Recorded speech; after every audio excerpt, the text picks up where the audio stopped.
Welcome to Anatomy Physiology 1, Chapter 5, Part 1.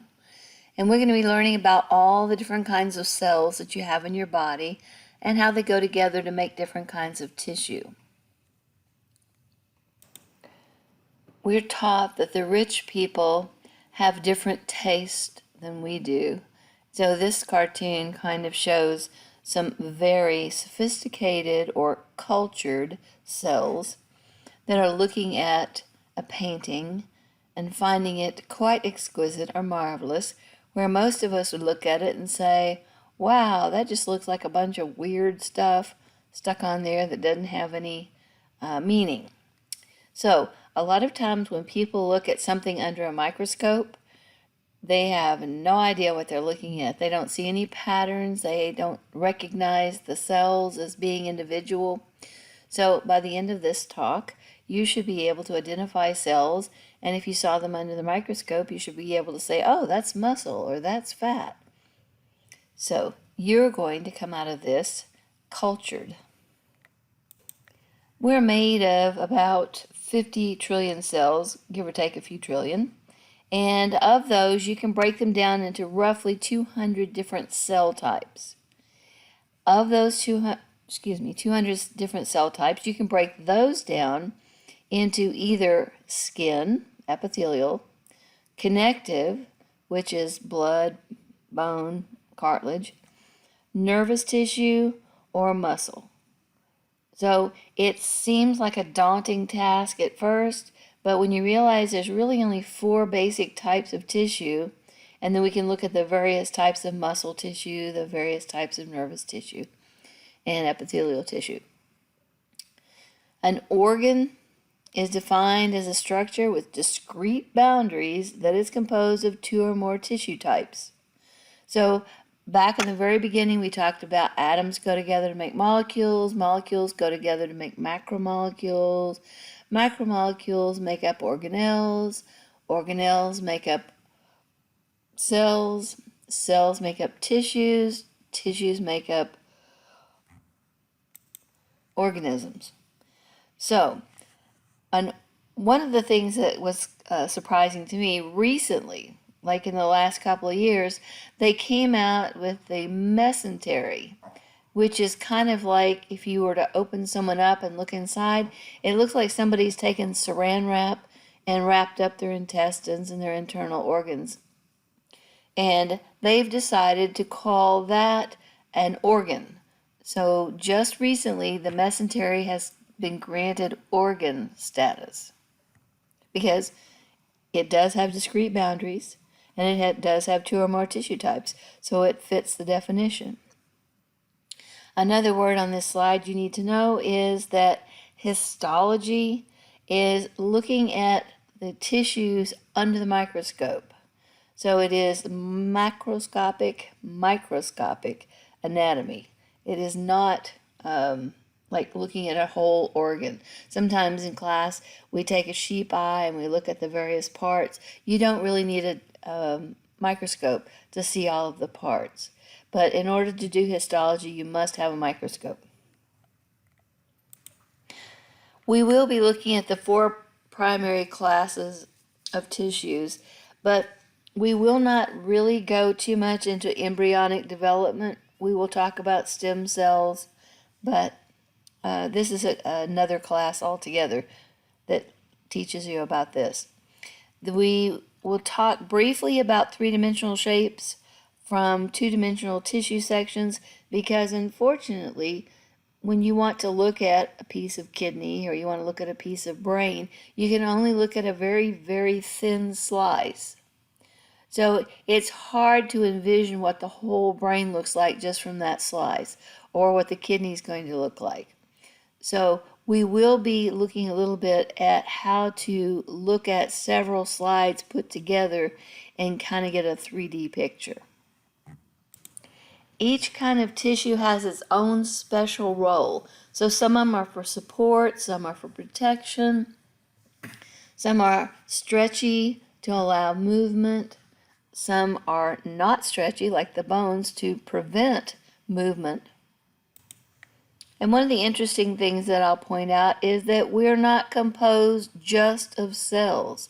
So in and amongst our cells is a matrix.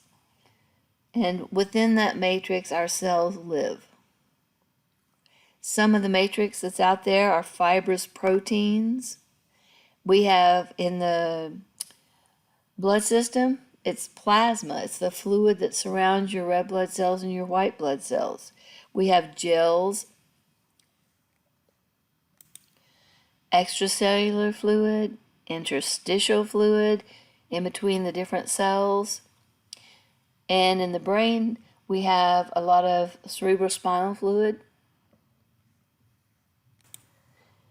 Embryology is a fascinating class, and if you have the time, you should take it. But for this class, this is about as deep as we're going to go into the embryonic tissues. So when you start out, you are a sperm and an egg, and they get together, and you now have a fertilized egg, and that egg begins to divide, and you go from 1 cell to 2 cells to 4 cells, 1, 2, 4, 8, 16, as you're dividing. And at some point along the way, one of the cells decides, well, wait a minute, I'm not going to go on and be just any old cell. I am going to commit to being skin. So that cell will make part of the ectoderm, and it will give rise to the epidermis and the nervous system. So the outer cells will commit to making the skin and nervous system. And then those cells that go into the inside, they're going to make the mucous membranes that line your digestive tract, your respiratory tract. They're going to make your digestive glands. And then the mesoderm or mesoderm, whichever way you like to pronounce it, is between the ectoderm and the endoderm. So it's in the middle, meso-middle. And it becomes collagen fibers, fibroblasts, and from this we're going to get your cartilage, your bone, your blood. So again, this is a whole course in embryology, and just be aware that cells have to differentiate, and depending on where they are in the early dividing baby, it determines whether or not they're going to be ectoderm and be skin, or endoderm and be digestive tract. Some tissues, like blood, you can just put on a slide and smear it out and look at it directly. So it doesn't require a lot of preparation. You can add stains to differentiate the different kinds of white blood cells, but it's very easy. If you have a more dense tissue, then what you're going to do is embed it in paraffin, like wax, like candles. And this goes into the cells and holds their shape, because remember, these are phospholipid bilayers, and so they're just going to collapse. So if you fill them up with wax, it'll hold their shape. And then they have a very special machine called a microtome, which is an extremely sharp, thin knife, which you can slice off pieces of this tissue that's embedded in paraffin. If you're in a hurry and you don't have time to do a paraffin mount, you can take the tissue and instantly freeze it in liquid nitrogen and then slice it. So if you're in a hurry, like you're doing a biopsy on a patient and you need to know the results quickly and you don't have time to wait for the whole histological process to go on, then they can do that. There are specific stains. So there's general stains that just kind of stain things blue so that you can see them, because cells are very hard to see under the microscope. But if you stain them blue or some other color, then you can see them. But then we have special histological stains that look for specific things. Here's a slide of cells that have 2 different stains. One of them is kind of a greenish, and it shows you the cytoskeleton. And then another one is a nuclear stain, and it makes the DNA visible inside the nucleus. So I think this is a very pretty picture. It kind of shows you how a cell maintains its shape when it's just a wad of fat, because it has all these proteins holding its shape. And here are two examples of why we need to be able to look at multiple sections. So something that you're familiar with, if you just took a boiled egg and you sliced it, if you looked at this slice, you would say, oh, well, an egg is just kind of a solid, white, rubbery substance, and there's nothing else there. But then if you took the next slice, you see, oh, there is this rubbery stuff, but embedded in it is this yellow something in the middle, and it's about equal half and half. And then if you go into the more middle section, then you realize, oh, wait a minute, this thing extends through, but this thing in the middle, this yolk, is much larger than it was in the section before. So depending on which section you get of the egg, you're going to get a different impression of what the egg looks like. So here's a U-shaped tube, but when you slice it, you're going to get something that looks like this. And then you go down and you look at the next slice, and it looks like this. And then the third slice looks like this. So until you put these three pictures together, you don't realize you're looking at a tube. And then this one is like a sweat gland right there. But because it's so thick and it's made of multiple cells, when you're slicing it, this is what it looks like. Almost like a little jigsaw puzzle. So you're going to have to make multiple slices and then put them together. Now, used to, you had to do this yourself, but nowadays we have computers that can merge the images. If you think back to the egg in the picture before, we were doing longitudinal sections. But if we took a cross section, then you would say that an egg was perfectly round and in the middle it has the yolk. So it depends on whether you're doing long sections, longitudinal, or cross sections, or even if you're doing oblique sections. And so if you've ever seen French cut green beans, you know what I'm talking about when you do an oblique or a slanted cut. Here's a bone that's cut longitudinally, and so you can see the bone marrow, you can see the spongy bone, you can see the hard outer bone. And if you were to cut it cross-section in the middle, then it looks like a dog treat. It looks like it's just a little white ring with some red stuff in the middle of it. So completely different picture, completely different view than you get from this one. And then this is the oblique, cutting it at an angle. Here's a blood vessel, and if you cut it like this, you're going to see this wall of the blood vessel and this wall of the blood vessel and nothing in the middle. Now, if you kept making slices, eventually you get to the back and then you just see a flat red line. If you cut through this way, of course, you're going to get a circle. And if you cut this way, you're going to get an oval. So it's very important to, in your mind, try to see what kind of cut was made. And whenever someone makes a slide, they tell what kind of cut they made.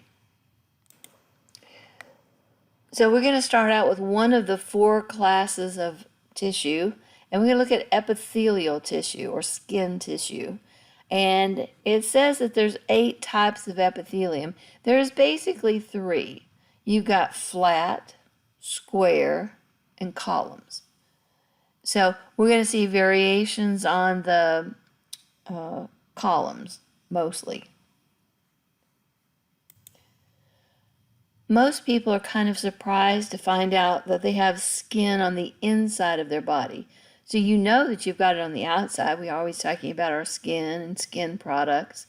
But if you stop and think, you go up your cheek, which is skin, you go to your lips, which is skin, and then you go into your mouth. So you know that the lining of your mouth is also skin. And then if you think about it, well, it's continuous with your throat. So you're going to go on down the throat, down the esophagus, down the trachea. And so all of this is skin. So you're lined on the outside with skin and you're lined on the inside with skin. And if you were to take an organ like the heart, you're going to find skin on the outside of the heart and you're going to find skin on the inside of the heart. Now, in my talk, I'm going to meander around and talk about all the different cell types and how they're different, where they're found, what they do, things like that. But I'm also going to post a very shorter video where I just go through the cell types. So you can just go click, click, click, click, and go through the various cell types without listening to where they're found and what their function is. Here's a picture of my epithelium that I took back when I was learning how to use the electron microscope. So you can see the cells, and they're not round. They're almost triangular. And these are sweat glands. So you see sweat coming out of the sweat glands. I thought that was kind of fun. Here's a picture of some skin where the epithelium has been removed. This is the epithelium over here, and you can see where it's been removed. And it looks like some new skin is growing in place. So in the slide, it says that the epithelium is avascular, meaning it doesn't have any blood vessels. So any nourishment that it gets come from these underlying tissue, the dermis, that does have blood vessels. So you can clearly see there are no blood vessels here, but there are clearly blood vessels here bringing nutrients and removing waste. Obviously, the epithelial cells are important in protecting our underlying tissues from bacteria and other things.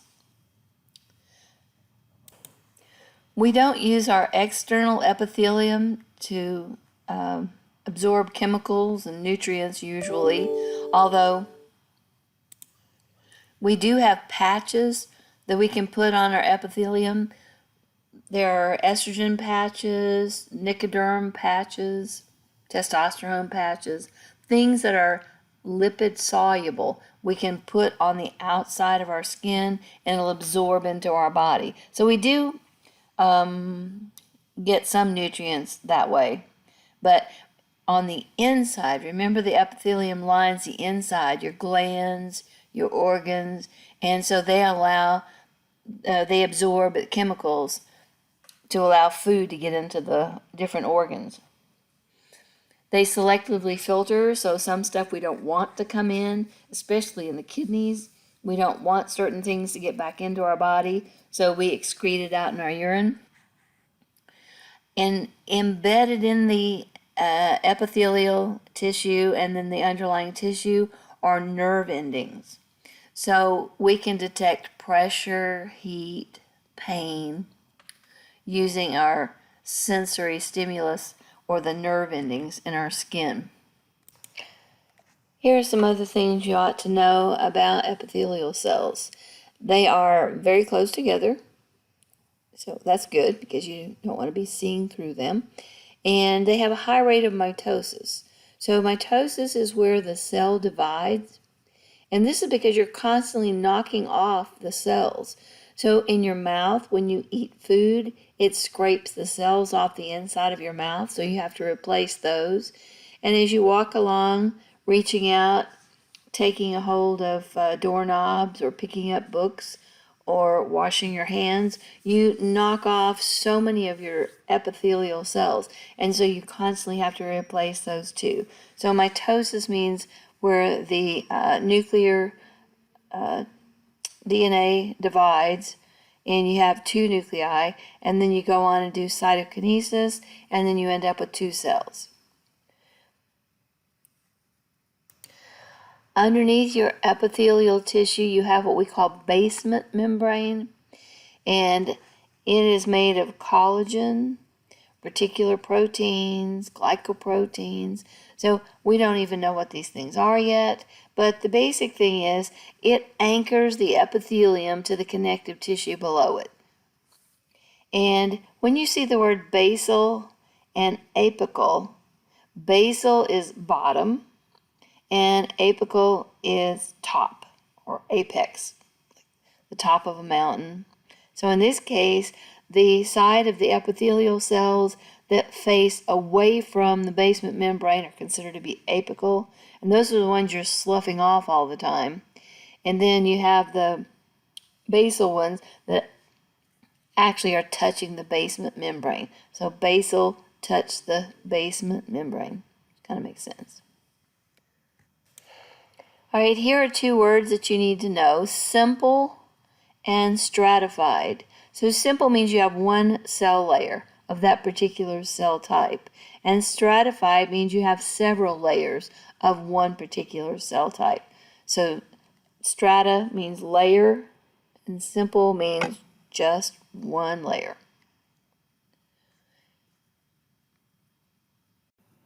Here's a nice picture summary of the simple, which is one cell layer thick, stratified, which is multiple, 2 or more layers thick, and then pseudostratified.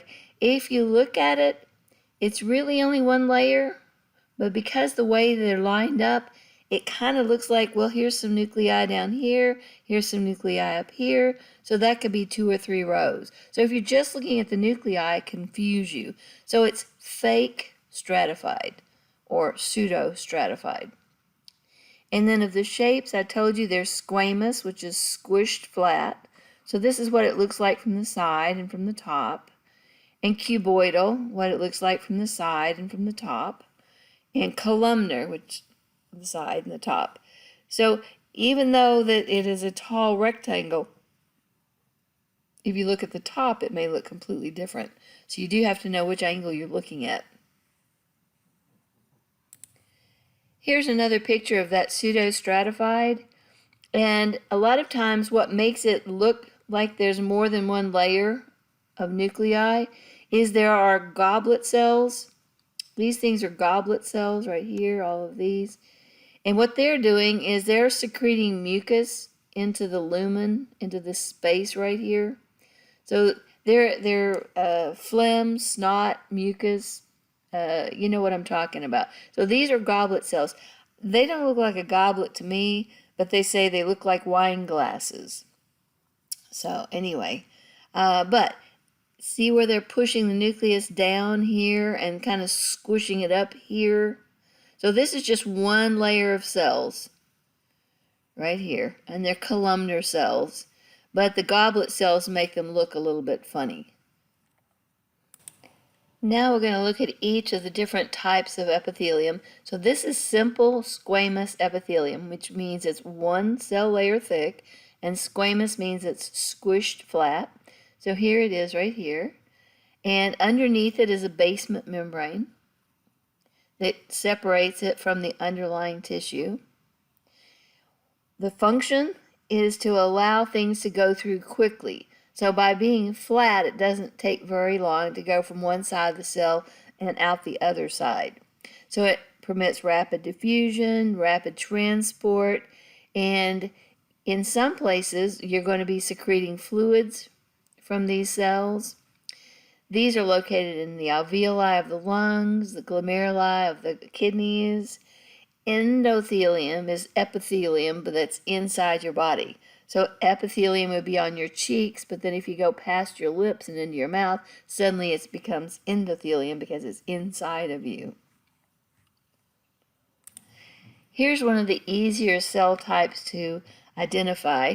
To me, they kind of look like olives with a pimento stuck in them, or maybe olives with a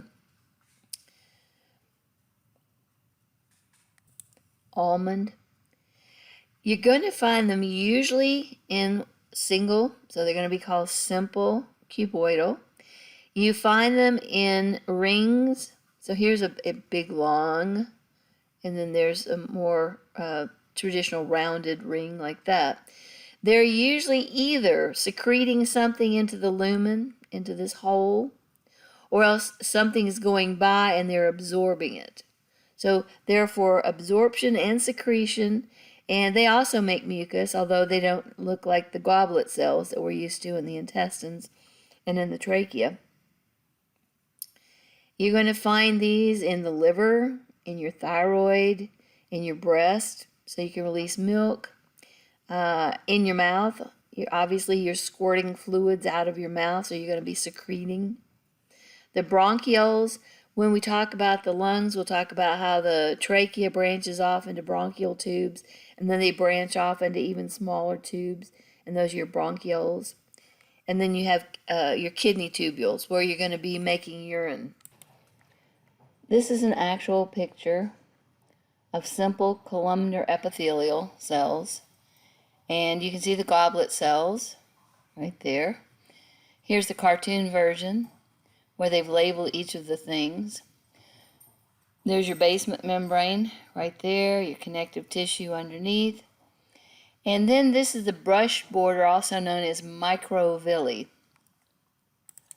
And if you zoom in, this is what you're actually seeing. So here's the cell, and here's another cell over here. There's the cell membrane. And what the cell has done, it wants to increase the surface area. So this one happens to be in the intestines. So as the food goes through the intestines, you want to absorb all the good nutrients before whatever is left over passes out of your body as feces. So what the cell does is it takes proteins and it pushes them up through the cell membrane. It's kind of like if you could imagine a tent and you get a bundle of sticks and you push it up against the surface of the tent. You can see where the tent poles are, and then you can see where your sticks are pushing out, trying to make it through the tent. So by draping the cell membrane over these tiny, tiny proteins, then we get what we call the microvilli, or little fingers sticking out. And the food that you eat comes through the lumen, and it has to percolate through and is absorbed by the cell membrane as it goes through. There are other columnar cells, and this happens to be some of the pseudostratified, and these don't, it looks like they have the brush border, it looks like they have the microvilli, but it isn't. This is actually cilia. So these are little proteins that are propelled, and they actually move. So here are the goblet cells, and they're making the mucus and they're squirting it out, and then it's pushed along by these cilia. Remember, this is called pseudostratified because it's actually one cell layer thick, but because the nuclei are squished in various places because of the goblet cells, it looks like there's multiple layers, but it's really not. It's just one layer. This is a video I found. Here is the cell surface. Here are the cilia.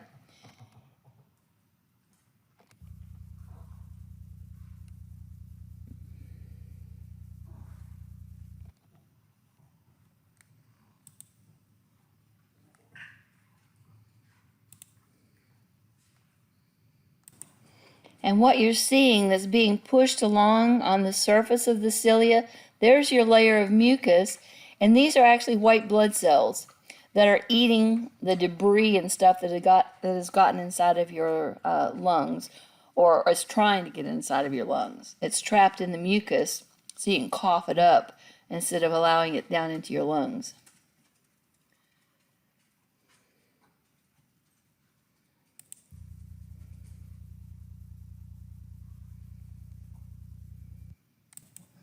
So I wanted to absolutely make sure that you knew the difference between cilia and the microvilli, because they're not the same thing. Here's a little cartoon I found. Here are cilia, and this is ciliar. One thing that makes me nuts about this particular textbook is that the author is going through and renaming so many things. So Everyone knows about fallopian tubes, and that's where the egg goes on its way to the uterus. And it is renamed the uterine tube in this book, but it also has these, this would have cilia moving the egg along towards the uterus. And here's another thing that he's renamed urothelium, because you find it in the urethra, among other places. And everyone else calls it transitional epithelium. The reason I point this out is because those of you who are going to be taking your national boards, they're going to be using the term fallopian tube, and they're going to be using the term transitional epithelium instead of the ones that are being proposed in this book. When you have stratified cells, you name the type of tissue after the top level, the apical surface cells. So you're going to start out with squamous epithelium, and you're going to go down into cuboidals and columnars. You'll only call it stratified squamous because that's the outer edge. And the only cells that are going to be touching the basement membrane are the basal or bottom cells. And let's look at a picture of urothelium or transitional epithelium. All right, let's take a second to think about your bladder. Okay, now if it is empty, it's going to look like this because it's going to be all puckered up. But as you fill the bladder up with urine, the bladder is going to stretch out and stretch out and stretch out. And where these are compressed together to where it kind of looks like a peacock's tail, right there, those will stretch out and start looking like columnar cells as your bladder fills up with urine. So places where you need to have the whole tissue shrink down or stretch back out, like the bladder or the penis, you're going to find these kind of cells. So these are called transitional epithelium because they transition from looking like this to being stretched out and looking like columnar cells. Now the outer layer of your skin has keratin, and this is for abrasion resistance. So if you rub up against a wall or push up against a door when you're going through a doorway, you don't scream in pain like you would if you didn't have that dead outer layer. Because imagine you skint your knee or skint your elbow and you reach out and you touch something with the skint area where the skin has been removed, and it hurts. So this outer layer is to allow us to lose some cells without getting down into the layers where the nerve endings are. So you have some epithelia that doesn't have the keratin in the outer layer. So when we get into this epithelial, the integumentary system, we'll talk a lot more about epithelium, and we'll talk about the layers, the epidermis, the dermis, and things like that. So we'll return to this. You're going to find the keratinized anywhere that you can form a callus. So think about the soles of your feet, the palms of your hands, and even back in the day when people wrote everything with pencils, you ended up with calluses on your fingers. So you can get calluses anywhere on your epidermis. You can get them if you wear shoes that rub against your heels, things like that. But non-keratinized is it. You find that like on your tongue, in your mouth, down your throat, or in ladies, it's lining our vagina. There are a few places in the body where you have stratified cuboidal. One of them is your sweat glands, and then you have the ovarian follicles that makes the hormones for the ladies, and the seminiferous tubules, which are making sperm for the men. I added this sentence because it's important. I love science jokes and puns and plays on word, and this gets it all. So here's a tissue who's massaging this person's tissues, and it's deep tissue. So if you reach through the skin with your fingers, it's almost like you're trying to tear the skin and get down into the muscles. So that would be your deep tissue massage. But also when you're having a deep conversation, you talk about what is the meaning of life, what happens when we die. So this is deep tissue massage. All right, so we talked about the epithelium, and you have squamous, cuboidal, and columnar. You have pseudostratified, you have transitional, you have ciliated, and you have pseudostratified with goblet cells. So that's just some of the types of epithelial cells. So now we're going to talk about connective tissue. And connective tissue is anything that's not muscle, nerve, or skin.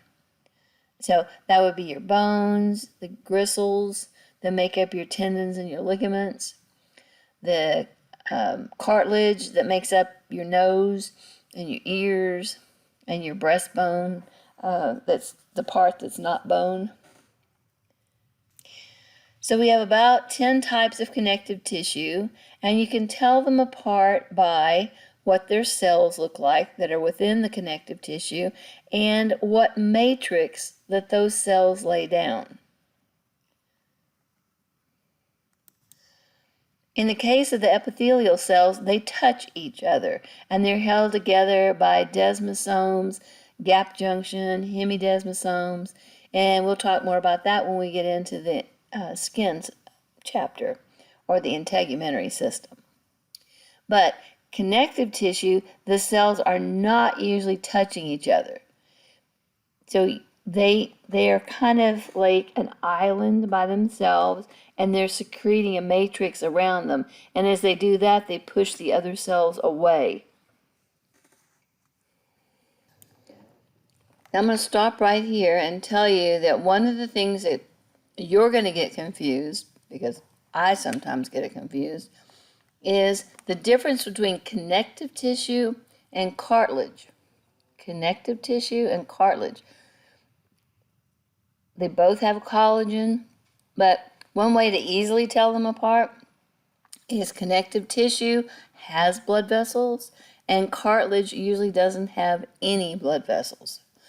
Cartilage is usually either a ligament or a tendon. So it's also a lot stronger than the connective tissues. I think it helps to see the different kinds of connective tissue all together at one time, so you can kind of see how are they alike and how are they different. So this one is fat, and it is full of fat in these, called adipose tissue. There's so much fat in each of the cells that it squished the nucleus over to the side, right there. And this is areolar connective tissue. It underlies the epithelial cells, and these are little bags of histamine. They're called mast cells. So if you hit yourself, you are stung by a bee, somebody slaps you, then it's going to release the histamine from these, and it's going to degranulate, releasing the histamine, and the area will swell up. And then you have these little things right here that are fibroblasts, and they're busy laying down collagen and elastic fibers. So there's fibroblasts for the collagen and others for the elastic fibers. Here's blood, and I thought it was funny because whoever put this up had a nice picture because it has platelets and white blood cells and red blood cells, but they misspelled platelets. So I put the E in the platelet there. These are fun. These are called polymorphonuclear leukocytes, or PMNs for short. And that's the nucleus. It's all blobby and weird and strange. This is called reticular connective tissue, and these are reticular fibers, and they make a scaffolding which allows the white blood cells to hang out. You usually find these in places like the lymph nodes. So as the lymph goes through the lymph node, The white blood cells are ready and waiting and hanging from their reticular fibers, and they'll grab any viruses, cancer cells, anything like that that dares to go through the lymph node. This is bone, and it's kind of neat because we lay it in tree rings, or like tree rings. So there's ring after ring. So when we do the skeletal system, we'll talk about the osseous tissue or bone tissue, and we'll learn about the canals and the canaliculi and all the fun parts that make up bone. This is elastic cartilage, and this you would find in your earlobe, someplace in your trachea. Any place you need to have a little bit of elastic give, but you need a lot of support also. This is hyaline cartilage. You're going to find hyaline cartilage in unborn babies. It's a place where bone can grow into the hyaline cartilage. We also have it in our joints and also on the ends of our bones to keep the bones from rubbing together. Here's how I remember hyaline cartilage. It's part of the breastbone of a chicken. To separate it away from the rib meat. Here we go.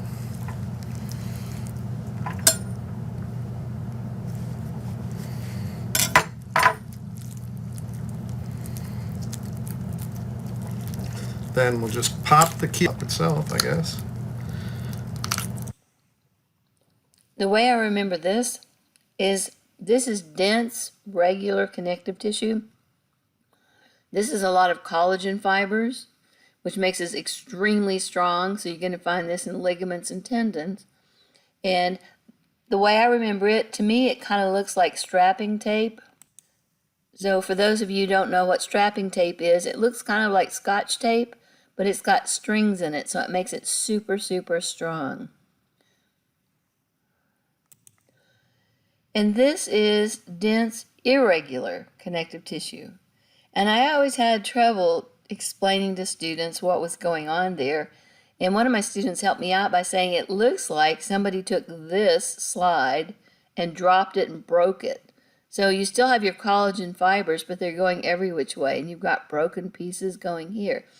So where you want strength, but you need to be able to give a little bit, this is what you're going to use. You're going to use the dense, irregular connective tissue. But this, we don't want to give it all. So this would be like in the palm of your hand, because I need my hand to be able to wiggle around and hold things. But I do not want my tendons and ligaments wiggling around, because then my bones and my muscles would be moving about. So what are some of the things you can do with connective tissue? Well, the tendons and ligaments we talked about. You can support your body with the bones and the cartilage. Physical protection. So the ribs and the sternum protect your heart and your lungs. The cranium protects your brain. The white blood cells protect your whole body. We'll talk about that when we get in the immune system. And then bones provide a lever system. So as you contract your muscle, it pulls the bones up. We also store things like fat, calcium, phosphorus. The adipose stores your fat, and your bones store your calcium and your phosphorus. So if you're not eating enough calcium, you're going to send a signal out in your body, and you're going to dissolve your bones.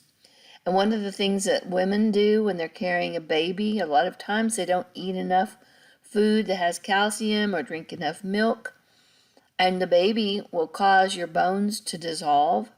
So it's not at all uncommon for a woman to lose some of her teeth because they dissolve the jawbone and the teeth fall out when they're pregnant.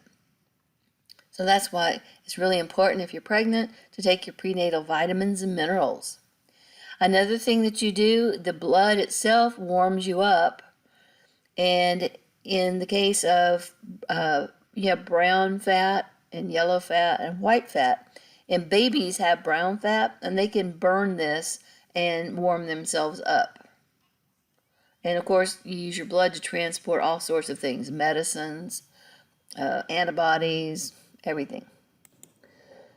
Some of the cells that you find in the fibrous connective tissue would be the fibroblasts, the ones that are laying down collagens, the ones that are laying reticular fibers or elastic fibers. And then the whole immune system, we're going to talk about it. We're going to talk about plasma cells, leukocytes, lymphocytes, macrophages, and things like that when we get the lymphatic system, the immune system. Mast cells, I told you, like if you slap somebody, then the areolar connective tissue has the heparin and it has histamine. So histamine is the one that's going to dilate your blood vessels. It's going to cause fluid to run into the area, which is why your face swells up or your arm swells up if you get a bee sting or if you're in a fight. And heparin inhibits clotting. You don't want clotting. You want the white blood cells to be able to move freely around and fix whatever's wrong. And then, of course, your adipose tissue stores fats. The three types of fibrous connective tissue are the collagenous, the ones that make collagen. It's tough, it's flexible a little bit, but it doesn't stretch. Now, if you want to stretch, you're going to use elastic. So it's thinner, and you can stretch and recoil it. And then the reticular fibers they make a framework. When we talked about the cells and the things that are inside of a cell, we talked about endoplasmic reticulum. And now here we are talking about connective tissue, and we're talking about reticular fibers. And I thought that I would show you a woman's reticule. So it kind of looks like, to me, it looks like fishnet stockings. And so if you go and look at reticular fibers, apparently the person looking at it said, oh, that kind of looks like a woman's purse. It looks like a reticule. And so they named it after that. But the giveaway is the little white blood cells that are kind of hanging off of it. It makes a kind of a scaffold or a support for white blood cells. This slide is way more in depth than what you need to know, but I do want to point out one thing. Some people who are thinking that their joints aren't strong enough or their fingernails aren't strong enough or whatever will take chondroitin. You can buy it over the counter and take it in a pill form, and it's supposed to strengthen your joints. So the four types of fibrous connective tissue are the areolar, that has the mast cells and the fibroblast, and the reticular, which looks a little bit like a woman's purse or fishnet stockings, dense regular connective tissue, and dense irregular connective tissue. So those are your fibrous connective tissues. I think this is pretty neat because they've taken the skin off of the person. They left the ends of the fingertips on and the fingernails on. But this is interesting because you don't have muscles in your fingers. You just have tendons that are attached to the muscles up here. So they're pulling up here, and it causes your finger to lift up. And then anybody who knows about carpal tunnel syndrome, if you have this band of connective tissue right here, and you're trying to move your fingers, they're going back and forth underneath this band, and it can set up an inflammation, and then you have carpal tunnel syndrome, and they make you immobilize your hand until the inflammation dies down, or else they go in and do surgery and kind of cut a little of this away so that it's not holding your tendons so tightly. One of the things that I would like to point out about the areolar connective tissue is it's in almost every tissue sample that you take anywhere you go in the body. So it's very, very abundant. And when you're doing histology and you're looking at cells, it's really hard to get a slide that just has cuboidal cells or just has areolar connective tissue or just, well, getting bone's pretty easy, but then you have the bone marrow, so you have to, be careful about that. So in most histological slices, you're going to have many different kinds of tissues in it. But it's interesting that almost all the tissue samples that you take will have areolar tissue in it. I forgot to mention where you find the reticular tissue. So you're going to find it in the lymph nodes, as we said, with the white blood cells hanging out. But you also find it in your spleen and your thymus, which are involved in the immune system, and in your bone marrow. Besides in the palms of your hand, you're going to find dense, irregular connective tissue in the capsules around your organs. So as it withstands unpredictable stresses. So it's not just all going in one direction. So it can give a little bit from pressures coming from different directions. So here are a couple of fat cells, adipose tissue, that are talking to each other and says, what should we do with the excess? And the other says, well, store it as fat. And the other says, well, we've been doing that a lot lately. And this one says you can never have too much energy. But unfortunately, you can. So we have a nation of a high percentage of obesity. Fat isn't all bad. You have the hypodermis, we're going to talk about when we talk about skin, and that's what contours your face and contours the rest of your skin.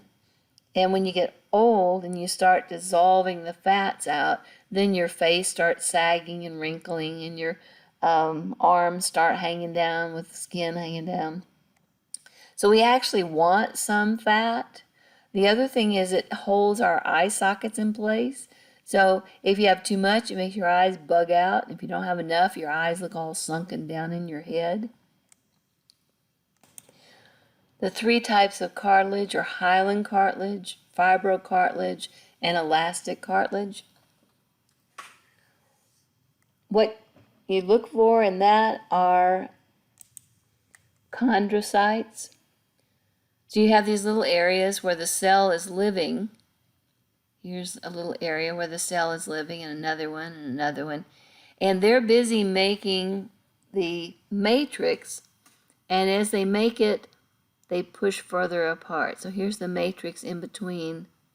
So we call those chondrocytes, and we call the little place that the cell is living, we call it a lacuna, which is a little lake. So we're going to talk about lacuna when we talk about hyaline cartilage. We're going to talk about lacuna when we're talking about elastic cartilage. They're putting out elastic matrix or elastic fibers. And then when we talk about bones, we also have lacuna, and we have osteocytes living inside of them instead of chondrocytes. And they're laying down bone, and these are laying down either elastic or hyaline cartilage or fibrocartilage. That's the one picture I didn't have a picture of. But imagine this that's got little lacuna in it. So here are three different tissues, and then there's a fourth that have these little lakes that the cell lives in. So if you look at a mature man, you're going to see what we call the Adam's apple. That's actually the larynx, and it's made of hyaline cartilage. So it's a little bit flexible, and it's interesting when you see somebody talking, you can watch their Adam's apple move up and down. Women, of course, have a larynx also, but ours doesn't stick out as far because we don't have to get the deeper tone that a man would have to get.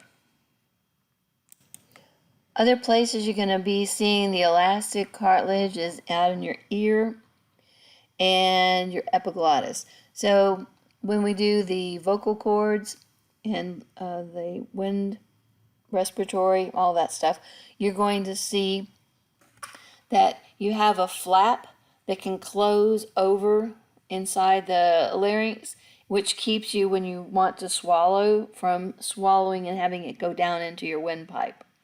So we need the epiglottis.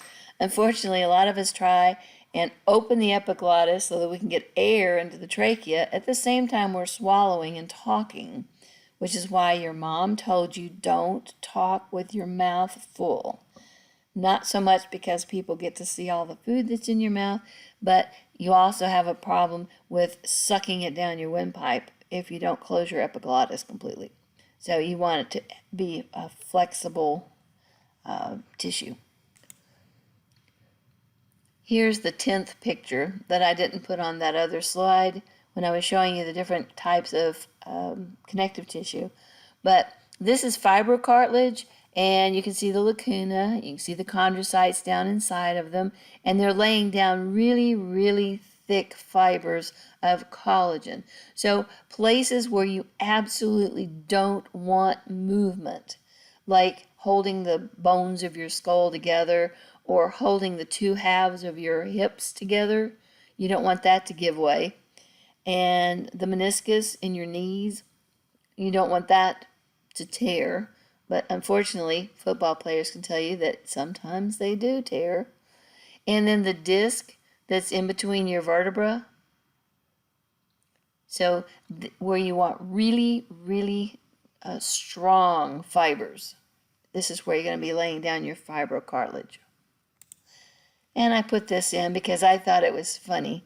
So this is probably a blood vessel, and probably what we're looking at is blood inside the blood vessel. But imagine looking through the microscope at this and you're like, whoa! It kind of looks like an alien looking back at you. But you can see the fibers in the blood vessels. Most people, until they've studied the skeletal system, think that your bones are made of solid calcium, kind of like a stick of chalk. But actually, you have a dense outer covering, which is compact bone, we call it. And then inside, you have spongy bone with trabecula. Not named after Alex Trebek, but that's how I can remember it. Compact bone looks like this. Remember the tree rings that I was talking about? And then you have nerves and blood vessels running up through this central canal. Here's a kind of a neat picture where they've taken the bone, and you can see the compact bone on the outside. And if you zoomed in even further, you would see those little circular tree ring looking things. And they pull some of it away or cut some of it away, and you can see inside, and you can see the trabecula. You can see the spongy looking. And if you zoom in even more, it looks like that. So your bones are actually mostly spongy as opposed to hard and solid like a stick of chalk. There are three major components of blood. You have the plasma, and you have red blood cells, and you have white blood cells. And then you have cell fragments called platelets. So there's something called a megakaryocyte, and it comes apart when it's mature, and each of the fragments of the cell becomes what we call a platelet. And it's very important in clotting, blood clotting, making scabs. This is a nice picture of blood because it shows you a couple of different kinds of white blood cells. But it's also not that great because it only shows you two platelets. There's one there and there's one there. So there's a lot more platelets than what is shown in this particular slide. I'm going to pause here and come back and finish up with the last two groups. So we've done the epithelial cells and we've done the connective tissue. So we've got muscles and nerves yet to do.